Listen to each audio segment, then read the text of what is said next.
महाराष्ट्रामध्ये लोकांकडनं ज्या आमच्या अपेक्षा होत्या त्या पूर्ण होताना दिसत आहेत। लोकांनी जे सरकार आहे त्या सरकारच्या भूमिकेमुळे जी महागाई वाढली, जी बेरोजगारी वाढली, महिलांच्यावरचे अत्याचार वाढले, देशाची आर्थिक परिस्थिती खालावली, विविध निर्देशांकांमध्ये देश मागे गेला आणि देशाची एकंदरीतच नाचक्की झाली।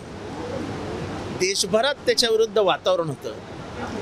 त्याच्यामुळे देशभरात आता उत्तर प्रदेशचंच उदाहरण घ्या, हा बीजेपीचा बालेकिल्ला समजला जातो। अखिलेश यादव आणि राहुल गांधींनी मिळून उद्ध्वस्त करून टाकला। महाराष्ट्र घ्या, त्यांचं राज्य होतं, 45 पारचा नारा होता, पण महाराष्ट्रात वेगळं झालं। महाराष्ट्रातली ह्यांची दादागिरी, ह्यांचा पोलिसांचा वापर, प्रशासनाचा वेगळ्या पद्धतीने उपयोग करून घेणं, जे कधीच महाराष्ट्राने 70 वर्षात अनुभवलं नव्हतं ते ह्या 2.5-3 वर्षात अनुभवलं। त्याच्यामुळे लोकांना एक प्रकारचा चीड निर्माण झाली राजकारणाबद्दल। आमच्याबद्दल पण चीड निर्माण झाली, कसं राजकारण करतात गलिच्छ घाणेरडे। कारण का महाराष्ट्राच्या लोकसंस्कृतीमध्ये गद्दारी बसत नाही। शिवाजी महाराजांशी ज्यांनी गद्दारी केली होती, सूर्याजी पिसाळ, खंडोजी खोपडे, त्यांना आजही महाराष्ट्र विसरलेला नाही। त्यामुळे गद्दारांना इथे क्षमा नाही महाराष्ट्राच्या मातीमध्ये।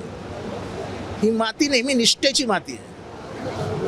जो निष्ठावान आहे त्यालाच मत मिळतं।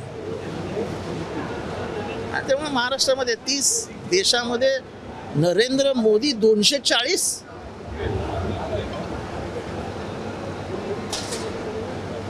म्हणजे ते बाकीचे इतर पक्ष नाहीत तर त्यांना सरकार पण बनवता येणार नाही। जे 400 पारचा नारा लागत होते ते डायरेक्ट 160 कमी होऊन 240 वर आले। लोकांना राजकारणात मगरुरी चालत नाही। तुम्ही कितीही मोठे असलात तरी तुमच्यात विनयशीलता हवी। तुम्ही जर असे तरच बघायला लागले तर लोक तुमची मान खाली आणतात। बरोबर तेच झालं अख्ख्या भारतात। पार्लमेंटला देखील मिलिटरीचे हवाले करण्यात आलेला आहे। ज्या पद्धतीने आता संपूर्ण महाराष्ट्रात तिकंदची होते जे आणि देशामध्ये जे भाजपचे तिकंद ते पडलेले आहे, मंत्री देखील पडलेले आहे मोठ्या प्रमाणात। सर असं आहे की मला अजूनही डाऊट आहे की जरी विरोधी पक्षांचं सरकार बसलं, द ट्रान्झिशन ऑफ पॉवर म्हणजे सत्तेची सुपूर्द करणं चावी ही शांततेत होईल की नाही याबद्दल मला शंका आहे। आज जे अनेक न्यायमूर्तींनी पत्र लिहिलंय त्या पत्राचा गाभा काय आहे की देशाच्या राष्ट्रपतींनी लक्ष घालावं। ही काय या देशाला चांगलं नाही आहे।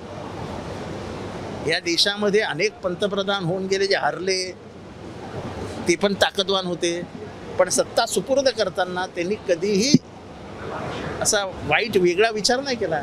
सत्ता येते जाते, त्यालाच लोकशाही म्हणतात। 5 वर्षांनी तुम्हाला पण परीक्षा द्यायचीच आहे ना। पण मी नापास झालो तरी मला पासच करायचं असं मी शिक्षकांना सांगणार नाही। आता तुम्ही हे सांगताय की मिलिटरी वाढवली, तुम्हाला माहित असेल, मला काय माहित नाही, मिलिटरी वाढवली असेल तर ते धोक्याच आहे। महाराष्ट्राच्या जनतेला कशा प्रकारे आभार व्यक्त करण्याच्या आम्ही नतमस्तक होऊन आभार मानतोय महाराष्ट्राच्या जनतेने की जनतेने न्याय दिला। यांनी शरदगरांचं घर फोडलं, यांनी बाळासाहेब ठाकरेंचं घर फोडलं, ज्यांनी मेहनतीने मुंबईच्या मराठी माणसाला उभा केला त्या बाळासाहेब ठाकरेंच्या घराचे तुकडे केले, यांनी शरद पवारांच्या घराचे तुकडे केले आणि गद्दारीला सत्ता दिली। एबीपी माझा, उघडा डोळे बघा नीट।